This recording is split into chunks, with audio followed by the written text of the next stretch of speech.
Sinai thơ mà này đi sức sinai thơ mà này đi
আমাদের এক দিবসীয়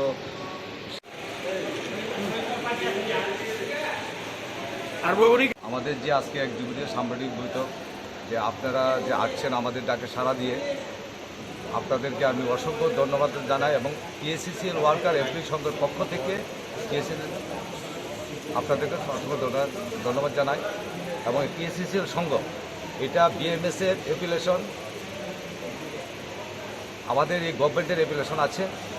আর এখন যা কিছু বলবে আমাদের ত্রিপুরা প্রদেশের মহামান্য প্রেসিডেন্ট আছেন, উনি এই আপনাদের সাংবাদিক সম্মেলনে বক্তব্য করবেন। সাথে আছেন আমাদের নীলরতন রায়, নীলরতন সরকার, আমাদের জেলা প্রভারী, আমাদের আছে অনুপ আজাদজি মহোদয়, পিএসসিসি ওয়ার্কার এমপ্লয়ি সংঘের প্রেসিডেন্ট আছে, আমাদের পিএসসিসি সংঘের প্রভারী। আজকে যা এই সাংগঠনিক সম্বন্ধে যা বক্তব্য রাখে, যেহেতু আমাদের উপর মহলের লোক আছেন, উনি সব কিছু বলবেন এই বলে আমি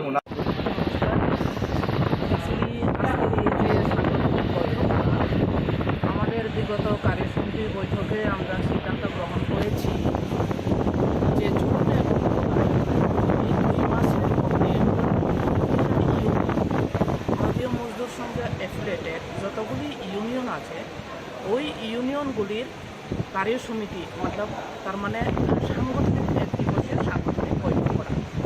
তো সংগঠনকে শক্তিশালী করার জন্যই আজকে এই ইউনিয়নে এই সাংগঠনিক বৈঠকের আয়োজন করা হয়েছে।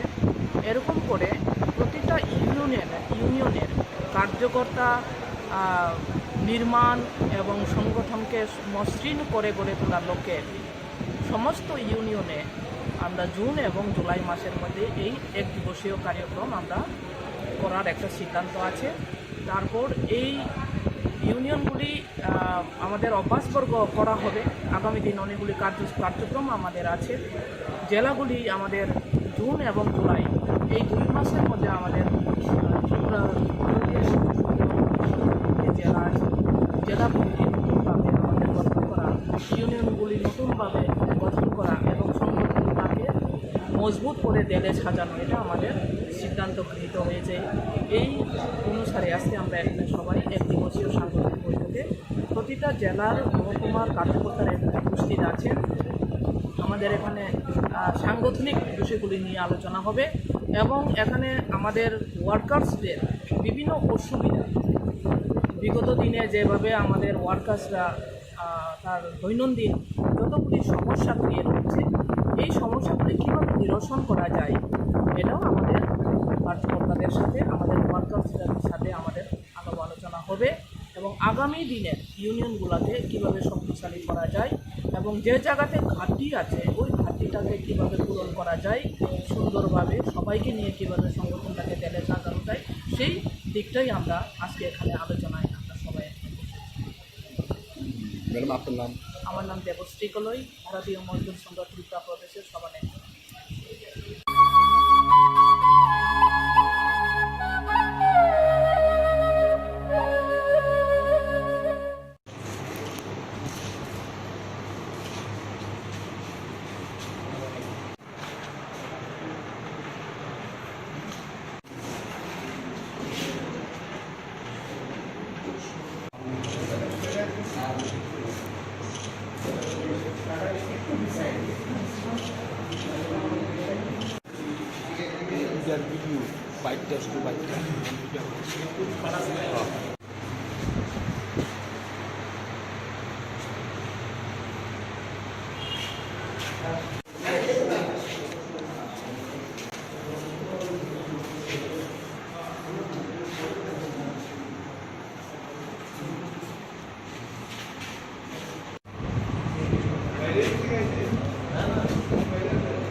আজকে মেইন প্রোগ্রামটা কি?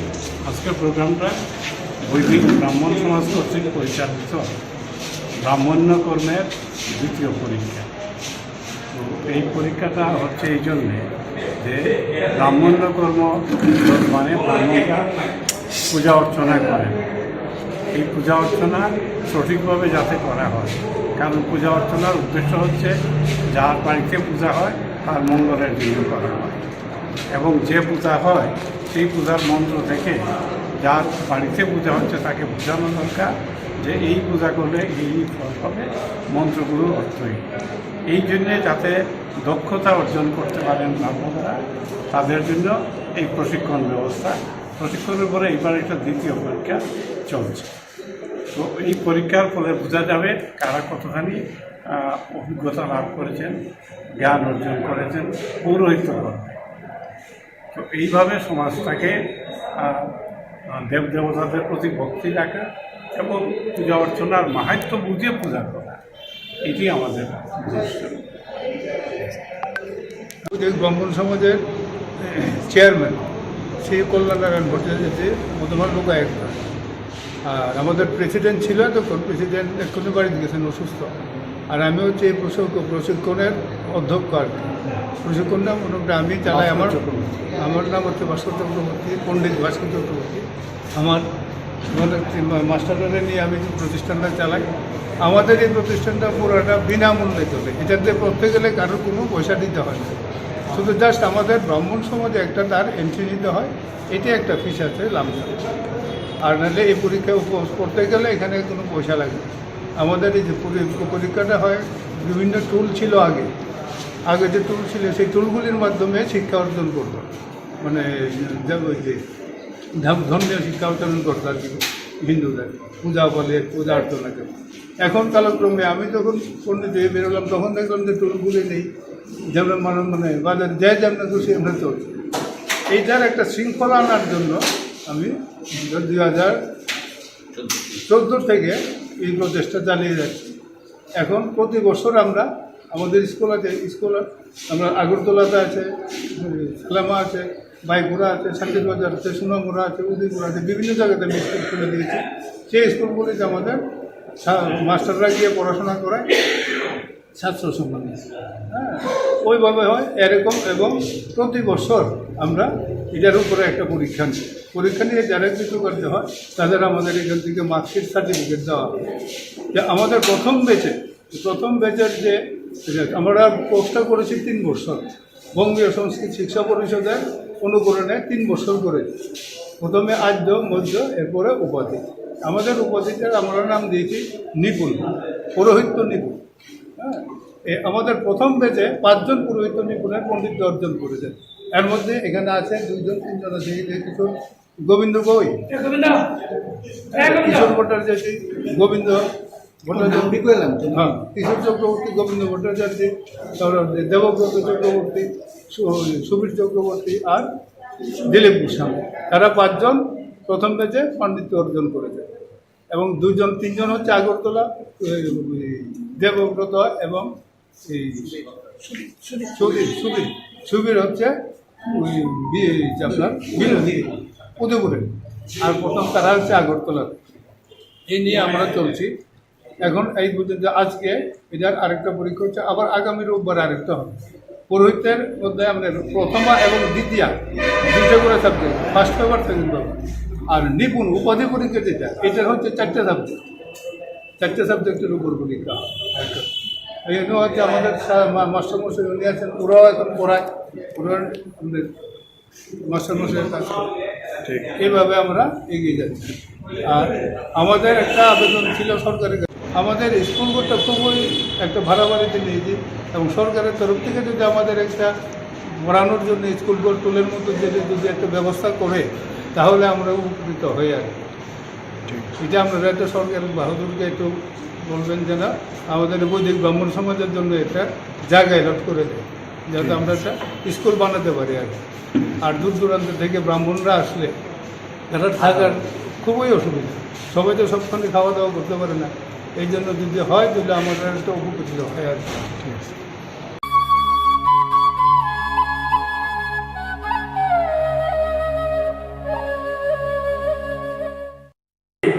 সংকট মোকাবেলা করা যাচ্ছে না, সংকটের গভীরতা কোন জায়গায় গিয়ে দাঁড়িয়েছে তার একটা বড় উদাহরণ হচ্ছে সম্প্রতি গত 22শে মে গন্ডাছড়ার মহকুমা হাসপাতালে এক উপজাতি রমণী, তার স্বামী প্রয়াত পূর্ণ জয়ত্রী, উনি আজ থেকে 5 মাস আগে অভাবের কারণে উনি আত্মহরণের পথ ধরেছেন, আত্মহত্যা মারা যায় পূর্ণচন্দ্র। তার স্ত্রী মরমণি ত্রিপুরা গন্ডাছড়া মহকুমা হাসপাতালে কন্যা সন্তানের জন্য অভাব এতটাই তীব্র যে অভাবের কারণে সেই মহিলা মাত্র 5,500 টাকা এই কন্যা সন্তানকে বিক্রি করে দিতে বাধ্য।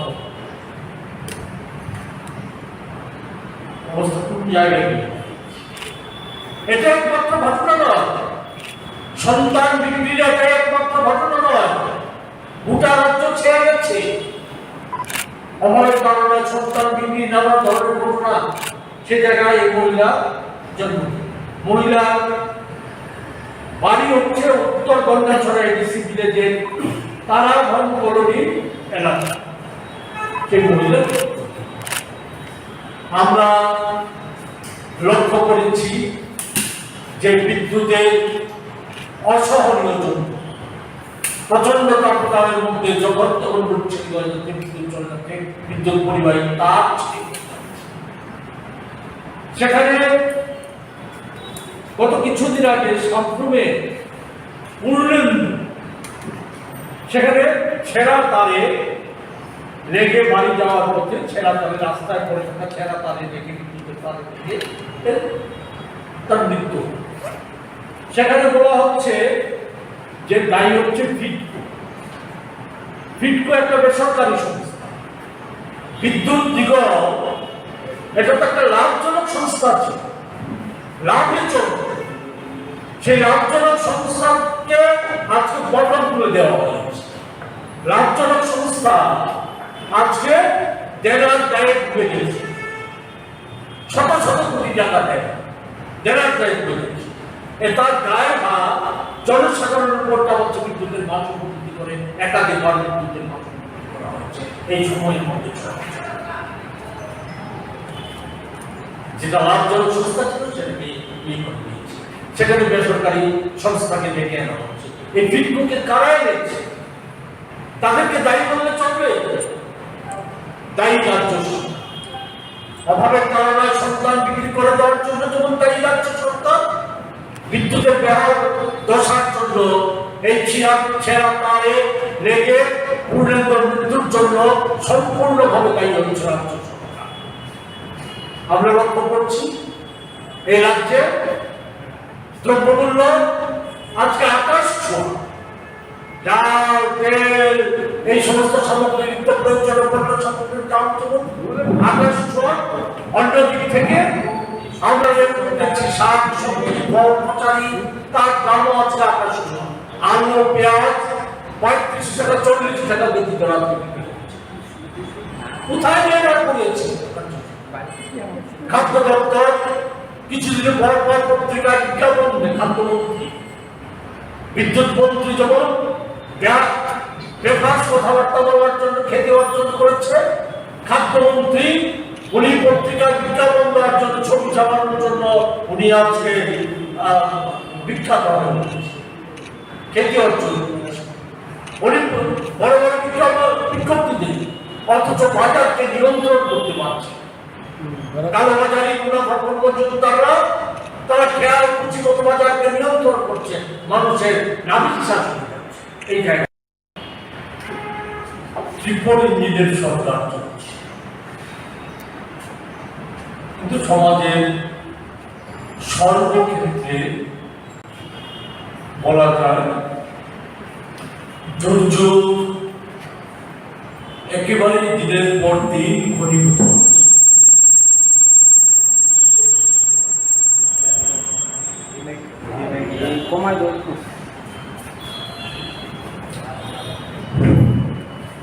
দুর্যোগ ঘনীভূত হচ্ছে। এমন অবস্থায় দাঁড়িয়ে সর্বক্ষেত্রে আজকে গভীরতম সংকট পাহাড় মানুষ খেতে পারছে না, রোজগার নেই, তীব্র দাবদাহে বিদ্যুতের যন্ত্রণা ভোগ করতে হচ্ছে, পানীয় জলের সংকট, সর্বোপরি দারিদ্রতা একটা অংশের মানুষের আজকে চরম সীমা নিয়ে গেছে। অন্যদিকে রাজ্য সরকার, কেন্দ্রীয় সরকার গোটা দেশে বলে বেরোচ্ছে বিকশিত ভারতের বিজ্ঞাপন প্রচার করছে গোটা দেশব্যাপী। আমাদের রাজ্যে মন্ত্রিসভা, গোটা মন্ত্রিসভা বিজ্ঞাপন নির্ভর হয়ে গেছে, বিজ্ঞাপনে বড় বড় ভূমিকা হচ্ছে। ঠান্ডা গাড়িতে বসে তারা বড় বড় ভূমিকা বাড়ছে। আমরা লক্ষ্য করেছি ত্রিপুরায় যখন সম্প্রতি কিছুদিন আগে ভয়ঙ্কর পেট্রোল ডিজেলের সংকট, বিদ্যুৎ সংকট, খাদ্য সংকট, আইন শৃঙ্খলার চরম অবনতি, প্রকাশ্য দিবালোকে সেখানে গুলি চালিয়ে খুন, আরো নানা ধরনের ঘটনা সংঘটিত হচ্ছে। সেই সময় রাজ্য মন্ত্রিসভা, প্রায় বলা যায় গোটা মন্ত্রিসভা ফেস্টিভ্যাল মোডে পশ্চিমবাংলা সফর করছে নির্বাচনের কথা। তাদের কোনো দায় দায়িত্ব নেই। সেই জায়গায় দাঁড়িয়ে এমন অবস্থায় আমরা লক্ষ্য করছি পাহাড় কাটছি, উপজাতি অংশের মানুষ সংকটাপন্ন, অনেক কথা বলা হয়েছে রাজ্য সরকারের তরফ থেকে উপজাতিদের মঙ্গলের জন্য, কল্যাণের জন্য অনেক কথা বলা হয়।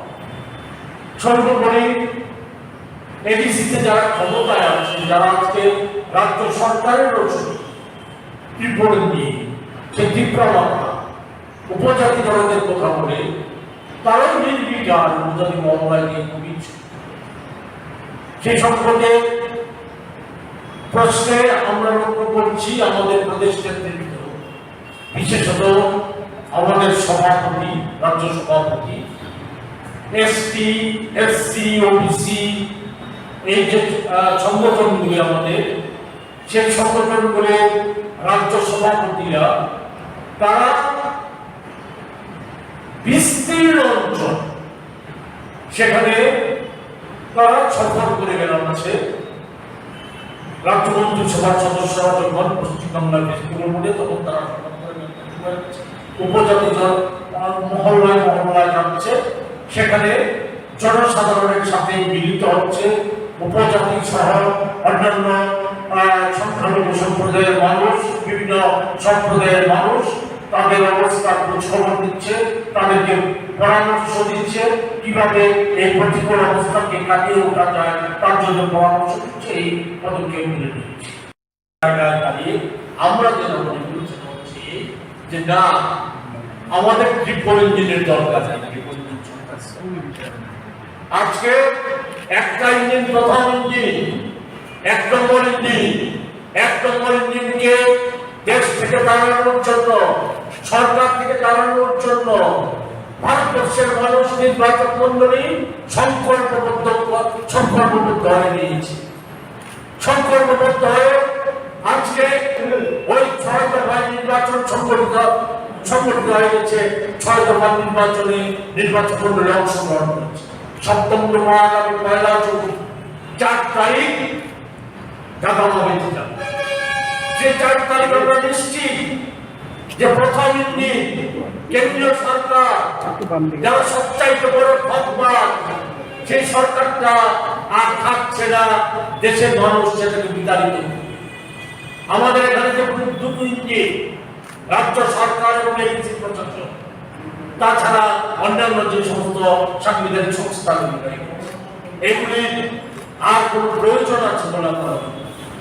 একদিকে তো এই যে সন্তান বিক্রি সহ ভূতান ব্যবস্থার জন্য, বিভীষিকাময় অবস্থার জন্য মূল যে দায়ী সে হচ্ছে রাজ্যের মুখ্যমন্ত্রী, সম্পূর্ণ অপদার্থ মুখ্যমন্ত্রী। সেই মুখ্যমন্ত্রী দায়ী। মুখ্যমন্ত্রী আজকে নৈতিক দায় নিয়ে পদত্যাগ করা হচ্ছে মুখ্যমন্ত্রী। অন্যদিক থেকে ব্যর্থ মন্ত্রী যারা, বিদ্যুৎ মন্ত্রী, খাদ্যমন্ত্রী সহ ব্যর্থ মন্ত্রী যারা আছে, তাদেরকে অপসারিত করা হচ্ছে। বলে সেই জায়গায় দাঁড়িয়ে আমরা এই সংবাদ মাধ্যমে রাজ্যবাসী জনমত তৈরি করতে চাই, রাজ্যবাসীর গুজরে নিয়ে যেতে চাই যে আজকে মানুষ, বিশেষ করে উপজাতি মহল্লার মানুষ বেঁচে বসে থাকতে পারছে না, বাধ্য হচ্ছে অনাহারের হাত থেকে পরিত্রাণ পেতে সন্তান বিক্রি করে দেওয়ার মতো ঘটনা সংঘটিত করতে বাধ্য হচ্ছে। সেই জায়গায় উপজাতি অংশের মানুষ তাদেরকে ঐক্যবদ্ধ করে প্রতিরোধ আন্দোলনে গড়ে তোলার জন্য যাতে আমরা সমবেত করতে পারি, তার জন্য সংবাদ মাধ্যমের সহায়তা চাই। অন্যদিক থেকে আমরা রাজ্যব্যাপী আওয়াজ তুলতে চাই, অপদার্থ সরকার, ত্রিপল ইঞ্জিনের সরকার, জেলা উচ্চশাসিত জেলা পরিষদ, তাদের আর থাকার কোনো নৈতিক অধিকার নাই। তাদেরকে অবিলম্বে পদত্যাগ করে রাজ্যে স্বাভাবিক অবস্থা ফিরিয়ে আনতে সহায়তা করতে হবে। এই কথাগুলি বলার জন্যই আমরা আপনাদেরকে এখানে ডেকে এনেছিলাম। আপনাদের যদি কোনো জিজ্ঞাসা থাকে তাহলে আপনার মধ্যে বলবেন।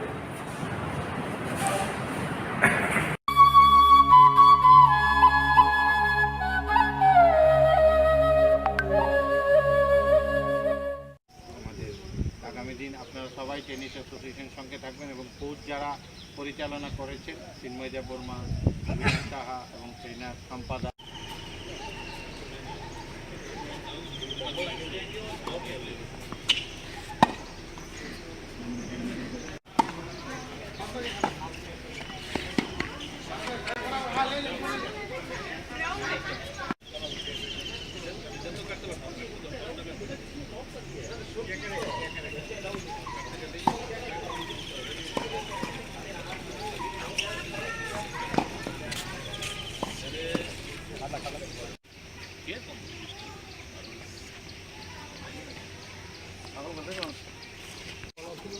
আরে আইব তো লাইন দিব খেলতাম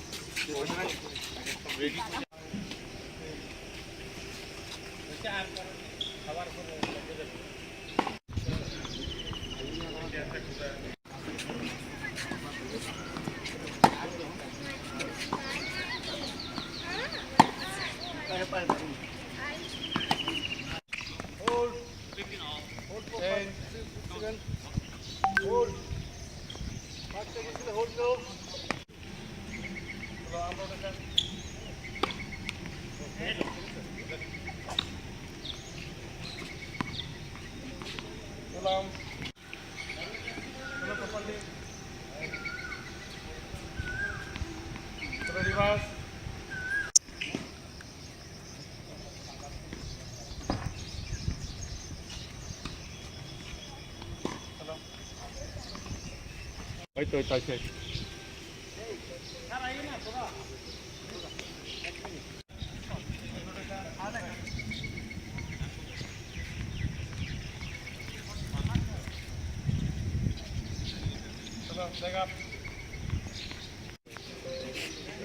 এটা দেখো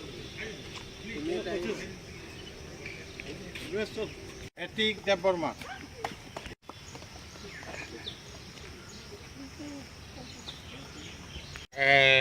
সামার টেনিস কোচ একটু বড় কর কথা বলা না বইয়ের স্যার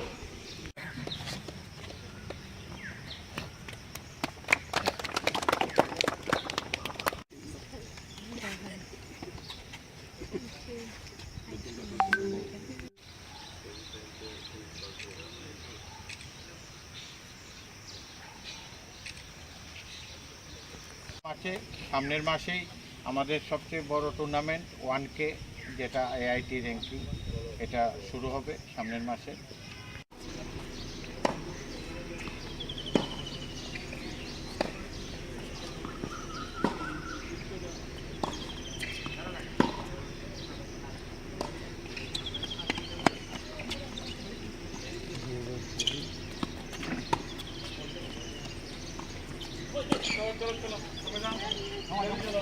আর শেষ দিনে আজকে আমাদের এখানে খেলোয়াড়দের মধ্যে প্রাইজ সার্টিফিকেট প্রদান করা হয়েছে, মেরিট সার্টিফিকেট। আমাদের মধ্যে উপস্থিত আছেন আমাদের রাজ্য সরকারের সচিব ডক্টর অভিষেক সিং স্যার ছিলেন, উপস্থিত আছেন পশ্চিম জেলার superintendent of police doctor Kiran Kumarji, আছেন বিএসএফের ডেপুটি কমান্ডেন্ট স্যার, আছেন আমাদের জিবির deputy superintendent doctor Kanak Chowdhury মহাশয়, আমাদের সভাপতি ত্রিপুরা টেনিস অ্যাসোসিয়েশনের সদ্য বিধান রায়, সহসভাপতি তরিত রায়, জয়েন্ট সেক্রেটারি আমাদের অরূপ সাহা এবং আমাদের চিন্ময় দেববর্মা মহোদয় এবং কোচরা তো আছেনই যারা পরিচালনা করেছেন, বিশেষজ্ঞ কোচ ট্রেনার ছিলেন। আমি অনুরোধ করব। নমস্কার। এখন খুব গরমের মধ্যেও যে আমাদের সব কাজ চালিয়ে যেতে লাগে এবং তার পাশাপাশি আমাদের ত্রিপুরা টেনিস অ্যাসোসিয়েশন যে সামার ক্যাম্পের আয়োজন করেছে কচিকাচাদের জন্য এবং বড়দের জন্য, এর জন্য আমি বিশেষভাবে তাদেরকে ধন্যবাদ জানাই। এবং এক্সট্রিম ওয়েদারের সঙ্গে কিভাবে সুস্থ থেকে চলতে হয় এটার একটা বড় উদাহরণ আজকে আমরা এখানে শেষ দিনে বলতে পারি আছে, যে তারা সুস্থভাবে সবাই এই 7 থেকে 10 দিনের স্পেশাল ট্রেনিং কোর্স করে গেছে, সঙ্গে অন্য সিনিয়ররাও ছিলেন। তো আমাদের যে জিনিসটা মনে রাখতে হবে যে খেলার সময় আমাদেরকে পরিমিত ব্যায়াম এর সঙ্গে সঙ্গে পরিমিত বিশ্রাম নিতে লাগে।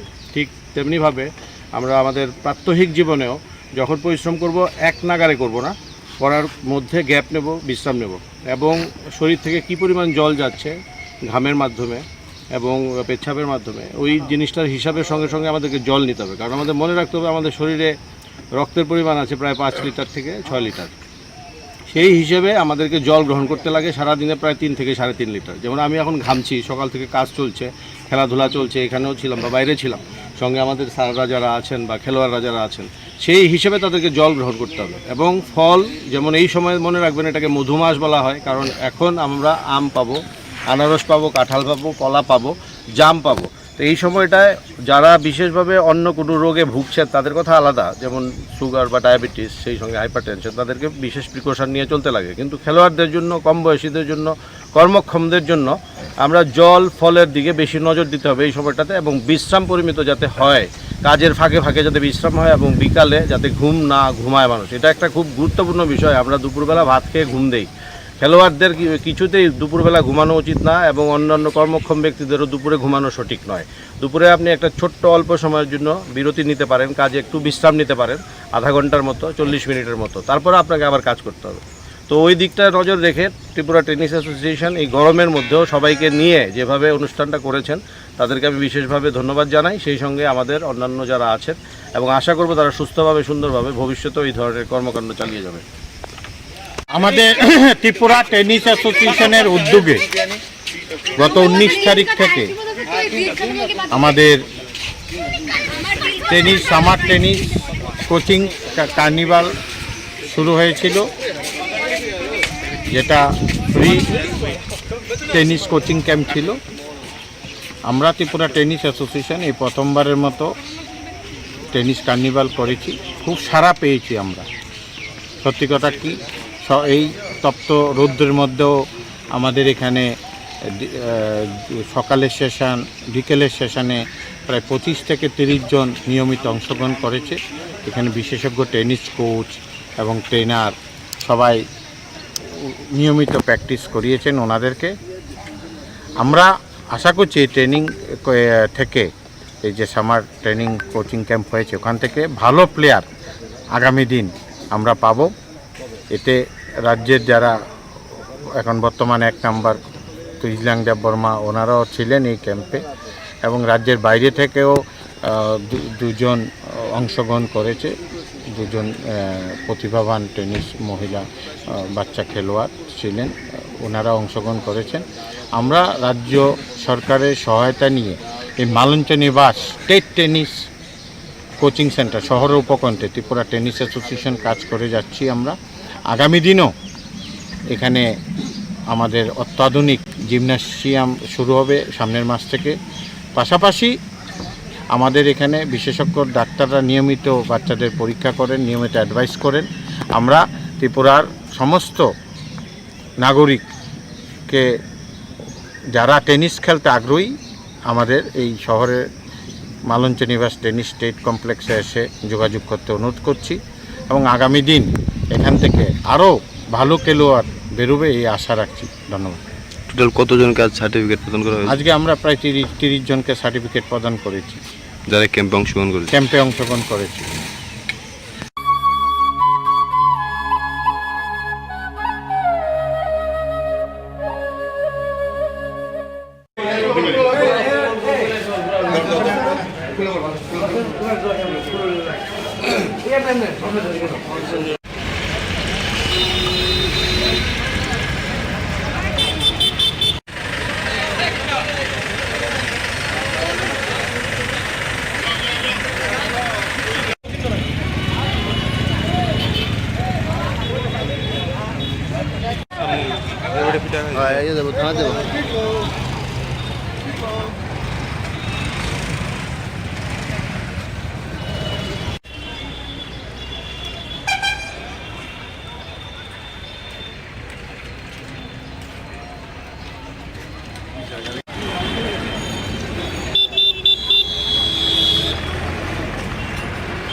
কালকে রাত্রে আমাদের বাস স্ট্যান্ডের মধ্যে একটা শ্রমিক ঘুমাইতেছিল। পরে রাত্রে প্রায় 9টা 9:30টার দিকে অসীম দাস নামে একটা লোক ঢুকে বেদরূপ মারধর করছে। পুরো স্ট্যান্ডের ভিতরে রক্তের ইয়ে হয়েছে। হ্যাঁ, ও রাধানগর স্ট্যান্ডের অপারেটর, পার্কিং অপারেটর। তো এটার পরিপ্রেক্ষিতে আজকে সব শ্রমিকরা গাড়ি থেকে সব ছোটো করে বড়ো করে সব বদ্ধ করা দিয়েছে। তো এখনও ওরে নিয়ে এসে একটা রেজিস্টার এফআইআর করা হয়েছে পশ্চিম থানা। কি আপনাদের কি দাবি? আমাদের দাবি ওই যে অসীম কুমার দাস বিনা কারণে ওরা হয়তো বা মারছে, ওরা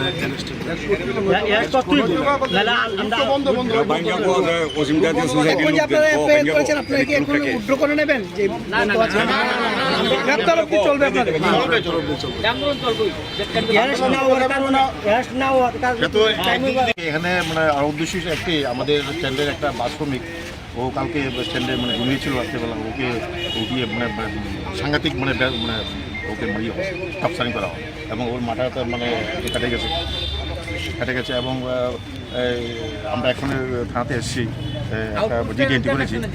সমস্ত বাসে ছোটো বড়ো সব গাড়ির স্টাফ সবাই এসছে এখানে।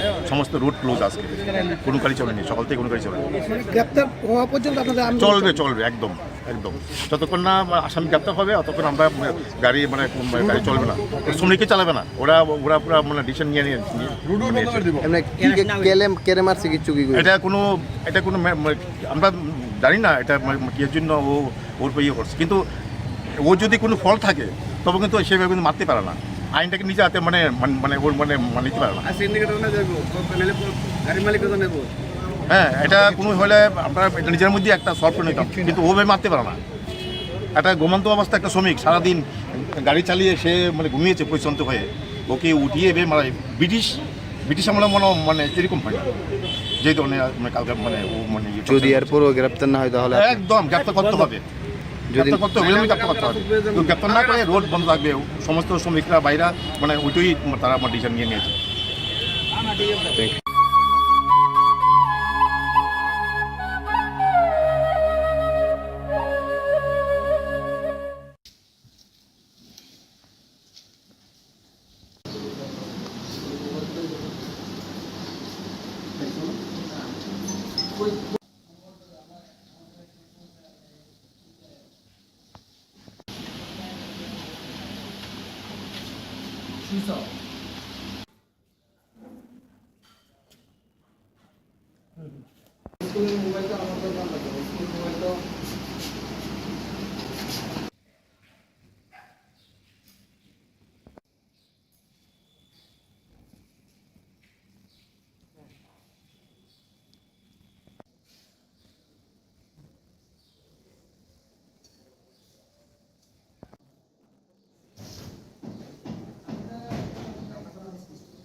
আমিও বলবো নর্মালি আমিও গ্র্যাজুয়েশনে করতে চাই ইংলিশ অনার্স নিয়ে, তাও বলছি যে আমার আইপিএস হওয়ারও ইচ্ছা রয়েছে, দেখি এটাকেও সফল করতে পারি কিনা।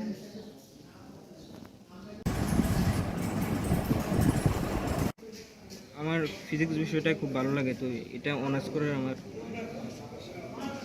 ইচ্ছা। নর্মাল ডিগ্রি কলেজে পড়াশোনা করতে চাইতে ছেলের সাফল্য নিয়ে আমি খুবই খুশি, তবে আরও একটু হওয়ার কথা আসলো। আসলে অক্লান্ত পরিশ্রম করছে কিন্তু পাইছে না। যাক, জিটিএ হয়েছে, আমি খুবই খুশি। স্কুলের সহযোগিতা এবং গৃহ শিক্ষকরা সহযোগিতার মধ্যে ভালোই নাম্বার পাইছে।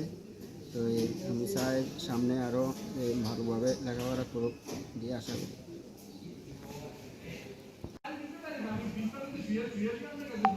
আমি চাই আমার মেয়ে যাতে আরও ভবিষ্যতে ভালো রেজাল্ট করতে পারে, সমাজে একজন সুশিক্ষিত হয়ে সমাজে সবাই দেশের দশের মঙ্গল করতে পারে, এটাই আমি কামনা করি। নমস্কার, আমার নাম ধনঞ্জয় দেবনাথ। আমি বিবেকানন্দ বিদ্যাপীঠ এইচ স্কুলের একজন ছাত্র।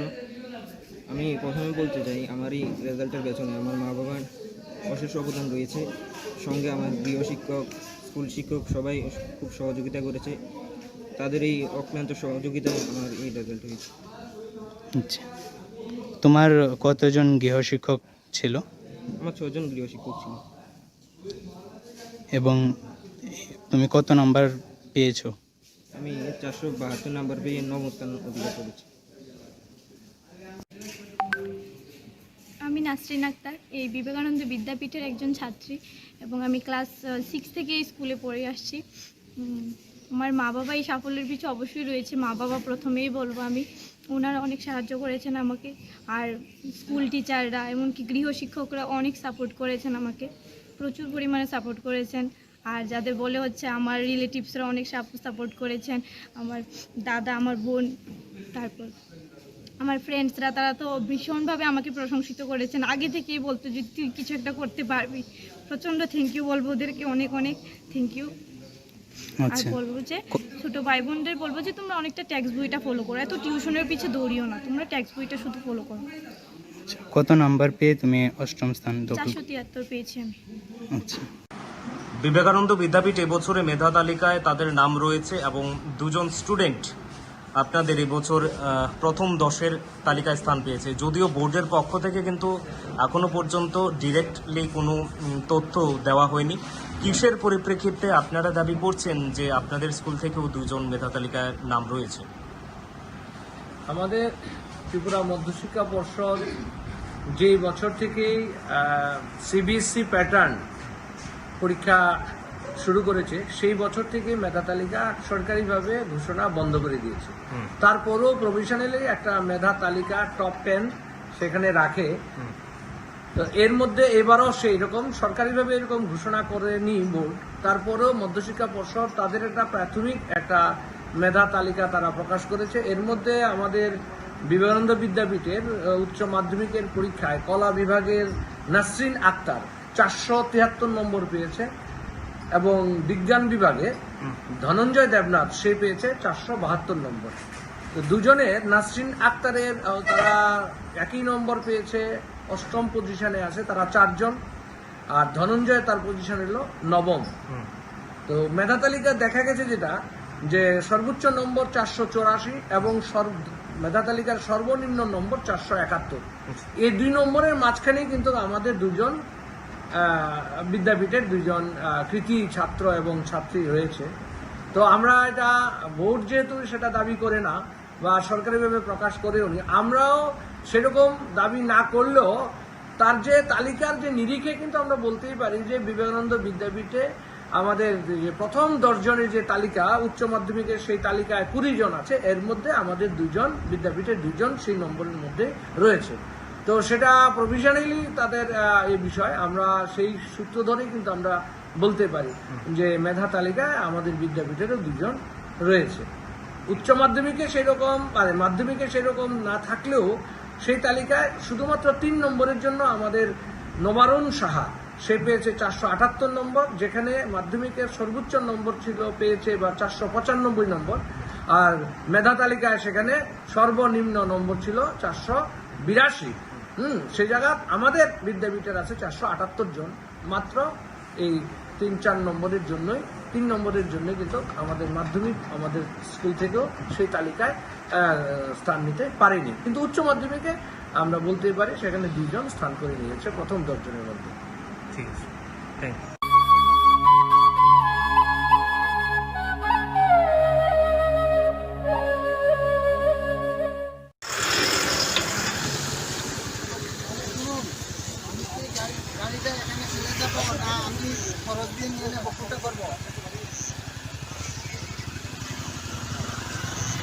আর সাফি ছাড়া খরচ দিয়ে নিয়ে যাচ্ছেন না, সাফি লাগবো।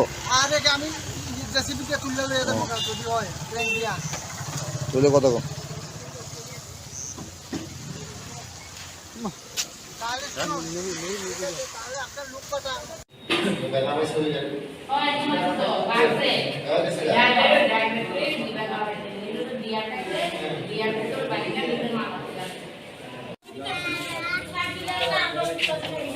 ফটো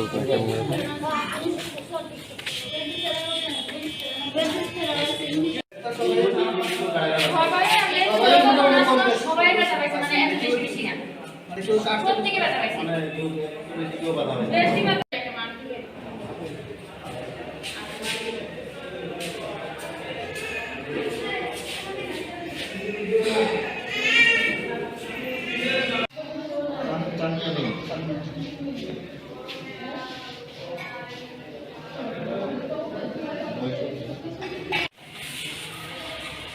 যে অ্যাক্সিডেন্ট হয়েছে এর তুলনা কিছুই জানা তো আল্লাহ বাঁচাইছে এটাই বেশি।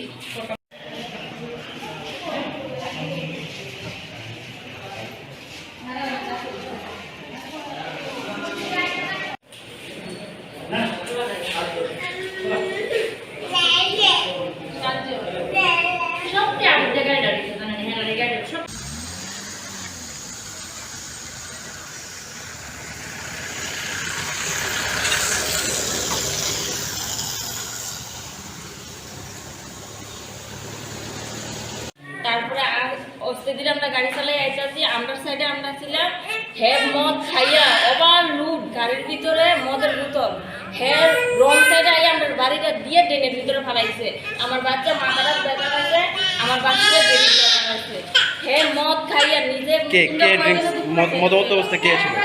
গাড়ি ড্রাইভার? গাড়ি ড্রাইভারের মদের অবস্থা আসলো, হাতে একটা বোতল আসলো, ড্রাইভারই করতে হবে। কি গাড়ি আসছে?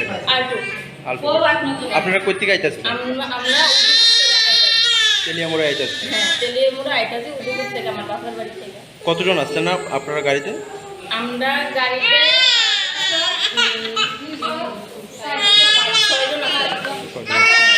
কোন জায়গায় হয়েছে ঘটনাটা? বড়মুড়া। বড়মুড়া। হ্যাঁ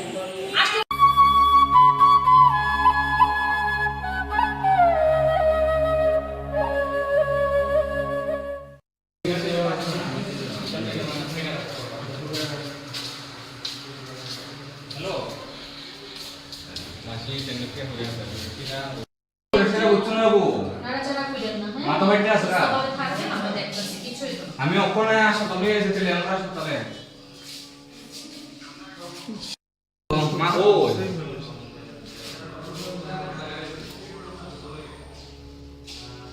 রেলটার ভিতরে ভিড় থাকে তো 12টা রেল রক্ত হয়েছে, এদিকে রক্ত পড়তেছে।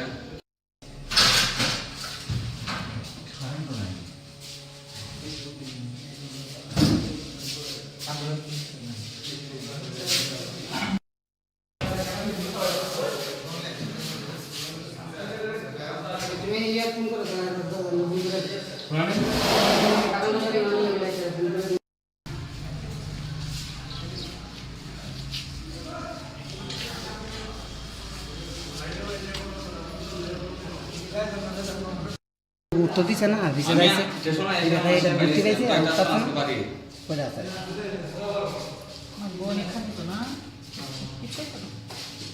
সময় রিজার্ভেশন আমরা মধ্যে উঠছি তেলিয়ামুড়া স্টেশন থেকে। আমরা তো জানি না এটা রিজার্ভেশন আমরা, একজন তুই আসছেন না পুলিশ জানি সম্ভবত স্টেশনে মনে হয়, তাই না এসে আমরা তেলামা দিছে বুঝছে এটা রিজার্ভেশন আমরা খালি আসছিল তো কইতাছে রিজার্ভেশন আমরা তোমরা লাইমে যাওয়া লাইমে সেটা তোমরা আরেকটা আমরা মধ্যে যাও। তো ওই সময় সারা টাইমে আছে ট্রেন, কিন্তু তাই না আমরা ট্রেনে রাখছে না, তো আমরা যাই তেলে আজকে বাড়িতে কুমারঘাটে, এই কারণে আমরা গেছি উঠতাম আরেকটা আমরা আমাদের উঠতে যেতাম গা, দৌড়ও লাগছে, মাসিও দৌড়ছে শিখার মতো, আমিও দৌড়ছি, কিন্তু দুজনের কারণে আর উঠতে পারছি না। তারা পিছন দিকে ধাক্কা জন্য দিচ্ছে আর আমি তুলতে গেলাম গাড়ি, আমার মাসির পালা একে মার যাই মনে মাসি বুড়ি আসা ট্রেনে নিচ্ছে, পরিষ্কার ট্রেন দিয়ে যাওয়ার সময় একটা ওই লম্বা একটা জায়গা থাকে, আমরা লাগে সেই জায়গাটা হাইতে আছে। কি নাম আপনার মাসের? ফুলমতে নমসূত্র সরকার। কোন জায়গায় বাড়ি? বাগান বাজার পোয়াই। কই যেতেছিলেন আপনারা? মারঘাটে তেলিয়ামুড়া থেকে। হ্যাঁ। আপনার নাম? সুভাষ সরকার।